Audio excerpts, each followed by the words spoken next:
People don't understand their natural advantages, and they don't use them. That's bad, number one. But worse, number two, if you don't think you're a good ice skater, or if you're convinced you're not a good cellist, you're not going out and try it. But people are buying stocks anyway. They're not discouraged. They just think it's a gamble.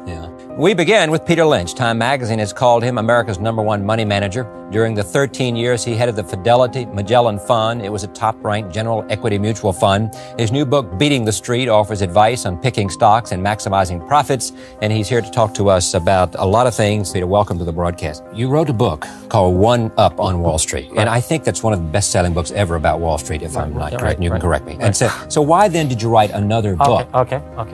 I think the reason I wrote it was I try to explain to people their great advantages, their edges they have, and that they should get involved in stocks. And they should do it on the right basis. This was on the first book. Right. And obviously I didn't make a great impression because the percent of people's assets involved in stocks has gone down. In 1960, people had 40% of their financial assets, including their house, in stocks and mutual funds. In 80, that was down to 25%. It's now down to 17%. And why do you think that is? Well, I think people, in the decade of the 80s was the best decade this century for stocks. I think people managed to lose money in the 80s doing it themselves because their methods were so flawed. So I really feel as though I wanted people to understand. I don't want anybody to buy a stock. I'm saying if you're going to buy a stock, you should do certain things. If you're not willing to do these things, you should leave your money in the bank.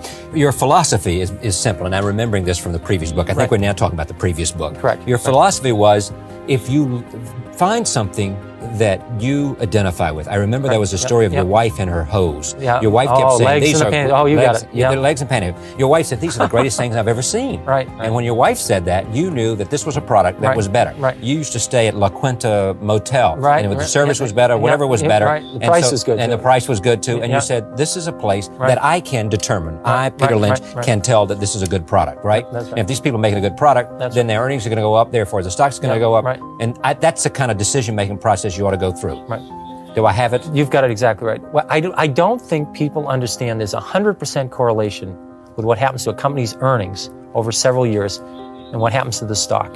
If the company, McDonald's has done very well as a company, the stock has done very well.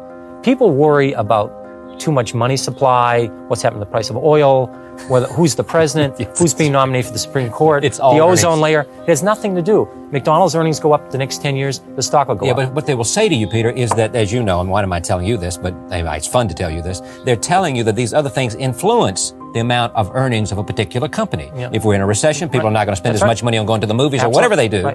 And therefore, you got to pay attention to these other things because they impact on earnings. They are very important, but you have no idea of knowing what they're going to do. Alan Greenspan's the head of the Federal Reserve. He cannot predict interest rates. He'd be the first to tell you. He can influence them, but he can't predict them. He cannot predict what long-term interest rates are going to be 1 year from now, 2 years from now, 3 years from now. He's even surprised how low they are now. So how am I supposed to predict interest rates? How am I supposed to predict the economy? You certainly remember the recession of 82. Yes. In 1982, we had a 20% prime rate, 14% unemployment, 12% inflation. I don't remember anybody telling me in 1980 or 81 that was going to happen. All of a sudden, we had the worst recession since the Depression. I didn't read about it in the paper. So it's crazy to think about these things. Here's a quote from you. I own Dunkin' Donuts. When you own Dunkin' Donuts, you don't have to worry about Korean imports. You don't have to worry about M2 or M3. These are money supply figures, aren't they? And what's happening to the money supply? This is the way you make money. If you don't understand what the company does, you should not be in it. If you could predict the stock market, you could predict the economy, you could predict interest rates. If you go buy the wrong stocks, you're going to lose half your money anyway. I'm saying people have natural advantages. Let's say what you do for a living is you're involved in the restaurant industry. You supply paper products. You supply kitchen equipment. You help build restaurants. You saw McDonald's. You saw Chi-Chi's. You saw Chili's. You saw Cracker Barrel. You saw Dunkin' Donuts, Kentucky Fried Chicken, Taco Bell. These are all success stories. These were 40-fold. You made 40 or 50 times your money. You don't need to make that kind of money many times in your life, right? No. That's all you had to do was follow the restaurant industry.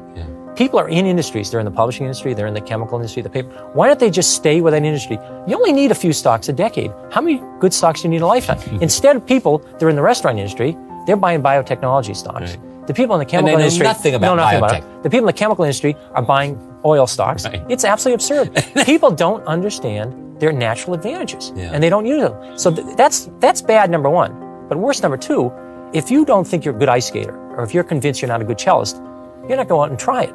But people are buying stocks anyway. They're not discouraged. They just think it's a gamble. So therefore, they go forward and they bet on one stock for a week and a half, and it goes up, and they make $2 on it. then they sell it and they buy something else. When 3 years is over, all they've done is generate a lot of commissions, and they've probably lost money. That's a mistake. So your advice is what? If you don't understand a company, if you can't explain it to a 10-year-old in 2 minutes or less, yes, don't own it. Because when it goes down, let's say the stock goes down 2 points. You won't understand what's going on. What do you do? Do you buy more? Do you flip a coin? And chances are your broker doesn't either?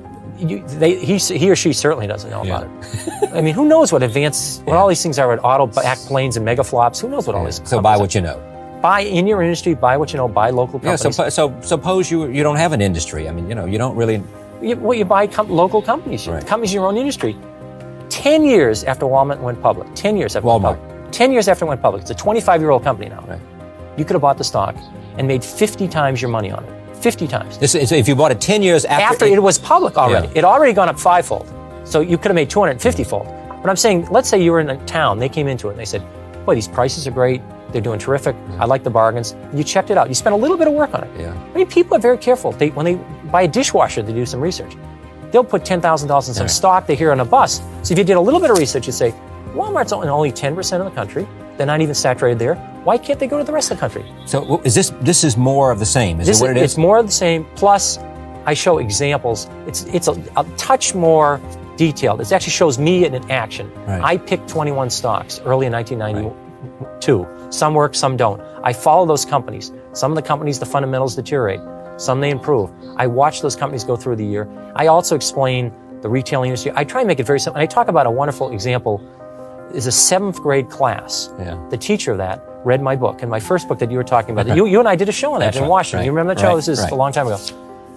She read the book, and I said, if you made it through 5th grade math, you can do it in the stock market. She says, okay. She started teaching it in 7th grade, 7th grade class. These kids had to study companies. They had to look at their balance sheets to see if they're solvent. Yeah. And they picked stocks. These stocks were up 69% over 2 years when the market was up only 20. And they picked stocks like Limited. They picked The Gap. They picked Walt. They understood these companies. They also picked IBM. I lost money on that too. I mean, everybody makes mistakes. Everybody did, yeah. But I'm saying this was a school, St. Agnes' School in Arlington, Mass. Right. But in addition, in the decade of the 80s, there was 8,000 investment clubs. These are amateur, sort of average people just investing. These investment clubs, 62% of them, of these clubs, beat the market. In the decade of the 80s, only 25% of professionals beat the market. Right, let me go back to one other subject. You're coming back to Fidelity, aren't you?